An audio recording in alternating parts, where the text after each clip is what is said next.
가장 복지가 잘 되어 있는 나라는 우리가 익히 들어 스웨덴이라고 알고 있죠.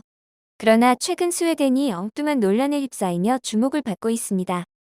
일각에서는 각자 사는 생활 방식일 뿐 그게 왜 논란거리이냐? 라며 의문을 품기도 하고, 또한 이러한 소식을 들은 우리나라 사람들도 대부분 서운하다라며 반응을 보이고 있습니다. 과연 어떤 상황이었기에 각종 밈까지 생성되고 논란인 것일까요? 또한 스웨덴 출신 유명인이 직접 항변하기에 이르렀는데요. 더욱이 한국과 비교되며 논란이 갈수록 커지고 있습니다. 오늘은 일명 스웨덴 게이트라 불리는 그 부분에 대해 이야기를 해보겠습니다. 세계의 많은 이들이 이용하는 한 커뮤니티의 다른 문화나 종교 때문에 다른 사람의 집에서 해야 했던 가장 이상한 일은 무엇인가요? 라는 질문이 올라오면서였는데요. 이에 한 이용자가 자신의 경험을 늘어놓으면서 시작되었습니다. 그는 스웨덴의 친구 집에 갔을 때의 일을 떠올리며 이야기를 시작했는데요. 친구와 함께 친구의 집에서 놀고 있는데 저녁 시간이 되자 친구의 엄마가 밥을 먹으러 내려오라고 했고, 친구가 밥을 먹고 올 테니 방에서 기다리라는 이야기를 했다고 하죠. 자신은 방에서 기다렸다고 하며 가장 미친 짓이었다고 마무리를 지었습니다. 이에 많은 사람들이 자신이 겪었던 비슷한 경험담을 공유하며 이야기를 이어나갔습니다. 어떤 다른 이용자도 자신도 친구의 집에서 하루 잠을 잤는데 다음날 잠에서 깼고, 친구는 아래층에 잠깐 내려갔다 온다고 했으며 15분가량이 지나고 자신이 아래층에 내려가 보니 친구는 행복하게 아침을 먹고 있었다고 하죠. 자신을 보고는 금방 끝난다며 기다리라고 했다고 합니다. 25년이 지났음에도 가장 황당한 일이었다고 회상했습니다. 이 커뮤니티의 내용이 트위터로도 확산이 되었는데요.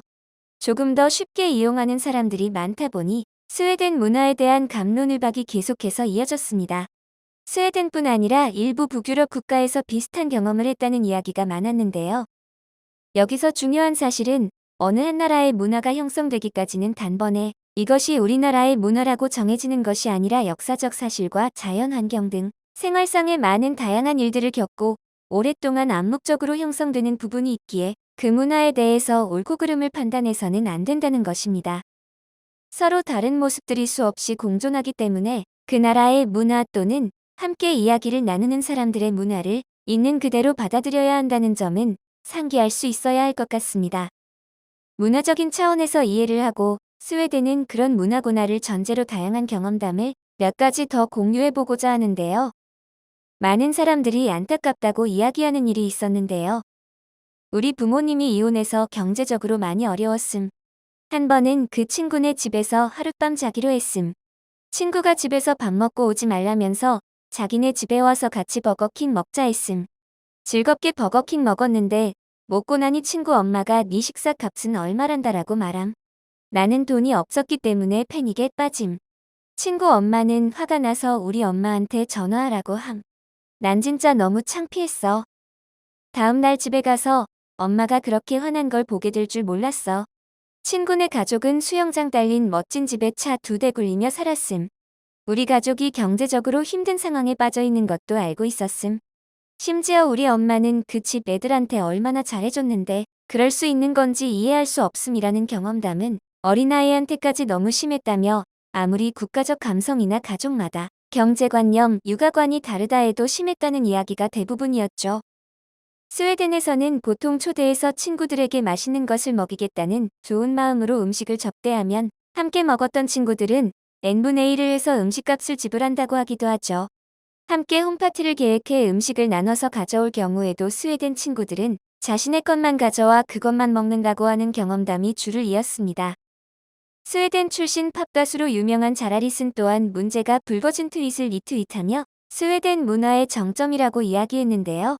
그러면서 우리 가족이라면 100% 식사를 주겠지만 친구 가족들이 밥 먹는 동안 친구 방에 앉아 있는 건 흔한 일이고 나는 그것에 대해 슬퍼한 적 없어. 우린 원래 그래 하하하 라고 이야기했습니다. 이를 접한 네티즌들은 그럼 정말 이라는 소리네? 라며 더 황당해 하기도 했죠. 스웨덴 사람들은 아마도 문화적인 것입니다. 북쪽으로 올라갈수록 음식을 구하기 어려워 가족들이 함께 식사를 하고 남은 것은 손님들이 먹을 수 있었습니다. 또는 가족들이 함께 식사를 하기도 합니다. 생각해보면 이해가 됩니다. 꼭 필요한 건 아니지만 그렇게 발전했습니다. 라고 이야기를 하기도 했는데요. 또한 스웨덴에서는 일반적으로 가족의 식사를 정량을 준비하기에 손님에게 식사를 제공하는 것은 본가족 구성원이 누군가는 먹지 못하는 일이 발생하거나 친구의 가정에도 계획에 차질을 주는 것이기에 바르지 않다고 말하기도 했습니다. 이러한 이야기들을 접한 한국 사람들 대부분은 말도 안 된다. 차라리 거짓말, 조작이었으면 좋겠다. 그럼 밤에 자고 간 사람한테 안 주는 이유는 뭐냐? 우리도 못 살던 시절이 있었다. 그때 나 먹을 것은 없어도 지나가던 거지에게 쌀 한 톨이라도 주려고 했던 것이 우리 조상님들 마음 씀씀이었다라며 이해하지 못했는데요. 사실 우리나라 정서와는 많이 다른 모습이었기에 우리나라 사람들의 흥분이 이해가 가는 부분이었습니다. 가장 많이 나왔던 말은 너무 정없는 거 아니냐? 먹을 것 가지고 그러다니 세상 서러웠을 것 같다라는 의견이 가장 많이 나왔는데요. 먹을 것을 나누는 것에서부터 시작된 한국의 정문화에 익숙한 우리들은 당연히 이해하기 어려운 부분이죠. 한국의 정문화와 함께 일본 교토의 접대 문화에 대해서도 이야기를 하는 사람들이 많았는데요. 겉으로는 환대하는 척하면서 속으로 돌려가는 것보다는 면전에 서로 불편한 일임을 표시하는 것이 훨씬 낫다는 이야기도 나오고 있습니다. 이는 접대 문화에 있어 일본의 겉과 속이 다른 모습을 가장 잘 나타내주고 있었는데요. 교토에는 상대방이나 손님에게 오차즈케라도 라고 하는 말이 있습니다. 오차즈케는 차에 말아먹는 밥이라는 의미를 가지고 있는데 이는 차에 밥이라도 말아먹고 가라는 의미라고 합니다. 그러나 사실 오차즈케는 기본적으로 상대방에게 호의를 나타내는 말로 차에 밥이라도 말아먹으며 시간을 조금 더 같이 보내자라는 뜻을 내포하고 있지만 진짜 속뜻은 가는 걸 말리는 척하는 것이라고 하죠. 그런데 눈치 없이 오차즈케라도 했는데 먹고 갈래요. 라고 말하면 교토 사람들은 깜짝 놀라 상식이 없는 사람이라고 생각한다는 것입니다. 그래서 일본 교토의 손님 접대성 멘트, 커피 한잔하고 가세요. 오차즈케라도 하면서 가는 사람을 붙잡는 행위에 절대 응해서는 안 된다는 주의 사항이 있죠. 각국마다 사람을 접대하는 문화나 사고방식은 첨예하게 다른데요. 한국 역시 다르죠. 앞서 이야기한 것처럼 한국의 정문화는 나눠 먹는 데서부터 시작했다고 해도 과언이 아닙니다. 한국을 경험하고 간 외국인들은 하나같이 한국의 정문화에 흠뻑 빠져들고는 합니다. 기아와의 3년간의 계약을 마치고 미국으로 돌아갔던 용병 선수가 있었는데요.